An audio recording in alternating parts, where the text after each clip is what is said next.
135व्या जयंती निमित्त आपण आज सगळेजण इथे जमलेला आहात आणि आपण त्यानिमित्ताने इंदू मिलला भेट दिली, याबद्दल खूप खूप धन्यवाद. तर हे स्मारक जे बनतं आहे, हे स्मारक काय कसं आहे याच्याबद्दल फक्त मी 1-2 मिनिटं तुम्हाला माहिती देतो. हे स्मारक जे बनतं आहे हे इंदू मिल ह्या जागेवरती बनतं आहे. या इंदू मिलचा टोटल जर एरिया बघितला तर हा 12 एकरचा एरिया आहे. या 12 एकरच्या एरियामध्ये हे आपलं स्मारक साकारलं जात आहे. या स्मारकाचं मेन अट्रॅक्शन जे आहे हे तुम्हाला समोर दिसतंय, हा बाबासाहेबांचा पुतळा जो 350 फुटाचा आहे आणि तो 350 फुटाचा पुतळा 100 फुटाच्या पेडस्टलवरती उभा आहे. म्हणजे जर खालून उंची बघितली तर ही 450 फूट आहे. हा बाबासाहेबांचा जगातला सगळ्यात मोठा पुतळा, सगळ्यात मोठा पुतळा आपण इथे साकारतो.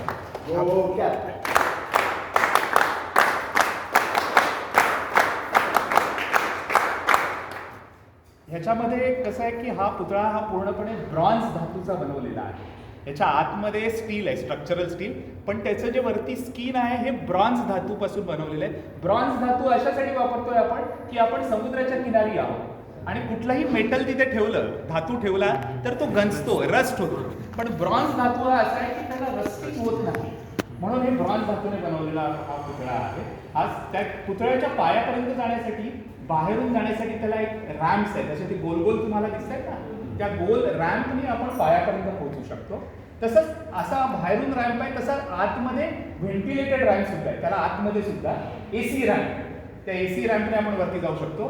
बाबासाहेबांचे पाय जिथे आहेत त्याच्या खाली बरोबर 5 लिफ्ट सुद्धा आहेत. लिफ्ट ज्या खाली जमिनीपासून 100 फुटावरती बाबासाहेबांच्या पायापर्यंत आपण त्या लिफ्टने सुद्धा जाऊ शकतो. अशा प्रकारे त्याची अरेंजमेंट केलेली आहे. ह्या आता पुतळा आणि ह्या खालचा ह्या पेडस्टल बरोबर, पाठपीठाबरोबर अजून सुद्धा काही फॅसिलिटीज आहेत, ज्याच्यामध्ये आता सध्याच्या घडीला आपण ज्या बिल्डिंगमध्ये उभे आहोत त्याला प्रवेशद्वार इमारत म्हणतात. ज्या प्रवेशद्वार इमारत ही या बाजूची लेफ्ट इमारतीमध्ये आपण त्या इमारतीमध्ये आहोत. हे वरती स्कायलाइट एक छोटासा ग्लास तुम्हाला चौकोन दिसत असेल, हा तो चौकोन बरोबर हा आपल्यावरती. अशा प्रकारे आपण ह्या बिल्डिंगमध्ये उभे आहोत. आता ह्या प्रवेशद्वार इमारती कशासाठी आहेत तर ह्या स्मारकाला ज्या वेळेला लोक भेट देतील, अनुयायी भेट देतील, त्यावेळेला त्यांच्यासाठी असलेली रेस्टॉरंट फॅसिलिटी, वॉशरूम्स, त्याच्यानंतर तिकीट काउंटर्स, त्यांचं सामान ठेवण्यासाठी स्टोअर रूम्स, ह्या सगळ्यासाठी ह्या 2 प्रवेशद्वार इमारती केलेल्या आहेत. या प्रवेशद्वार इमारतीनंतर आपण पुढे आल्यानंतर हा तुम्हाला एक गोल घुमट दिसतो इथे. हे संशोधन केंद्र आहे.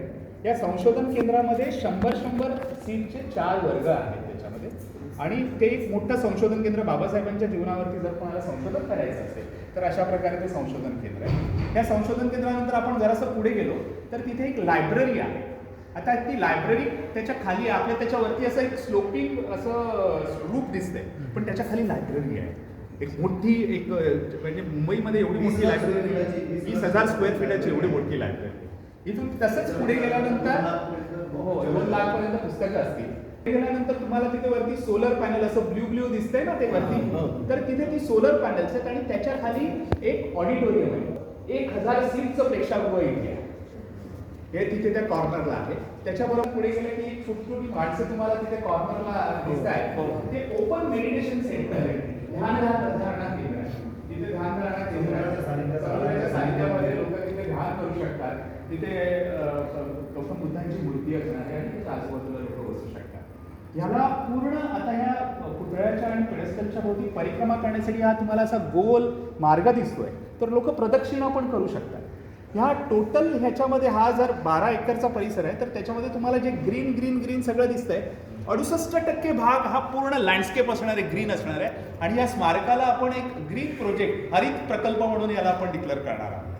आता आपण जिथे उभे आहोत ह्याच्या खाली, आता मुंबईमध्ये कुठेही गेलं तर आपल्याला पार्किंगसाठी प्रॉब्लेम्स होतात, तर ह्या स्मारकाच्या खाली डबल बेसमेंट आहे. आपण जिथे उभे आहात त्याच्या खाली डबल बेसमेंट आहे आणि ज्या डबल बेसमेंटमध्ये 500 गाड्यांचं पार्किंग आहे.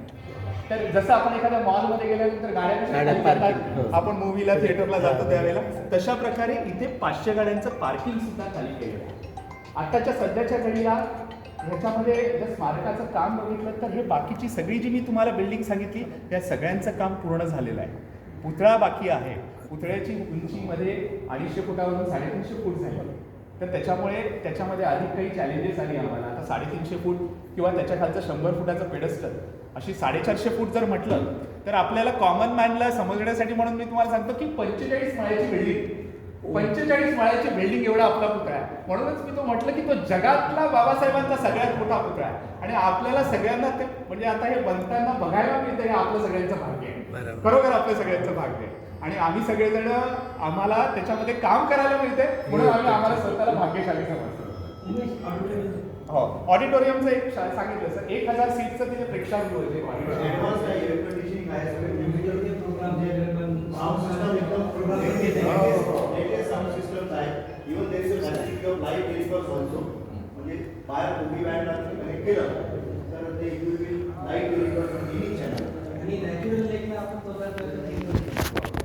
त्याच्यानंतर या बाजूला तुम्ही बाहेर बघाल ना, या बिल्डिंगचा सगळ्याला दगड तुम्हाला दिसेल. पेंट वगैरे नाही हा दगड आहे. हा राजस्थानवरून एक बन्सी पहाडपूर म्हणून एक ठिकाण आहे. त्या बन्सी पहाडपूर मधून आणलेला हा सँडस्टोन आहे, दगड आहे. तो दगड म्हणजे तुम्हाला असं आपल्याला घराला 5 वर्षानंतर पेंटिंग करावं लागतं, त्याला डागडुजी करायला, त्याला काही याची गरज नाही. हा वर्षानुवर्ष टिकेल आणि हे स्मारक चिरकालीन राहील. 100, 150, 200 वर्ष जोपर्यंत आपण आहोत तोपर्यंत हे सगळं व्यवस्थित राहील. अशा प्रकारे त्याची योजना केलेली आहे. छान, खूप खूप धन्यवाद.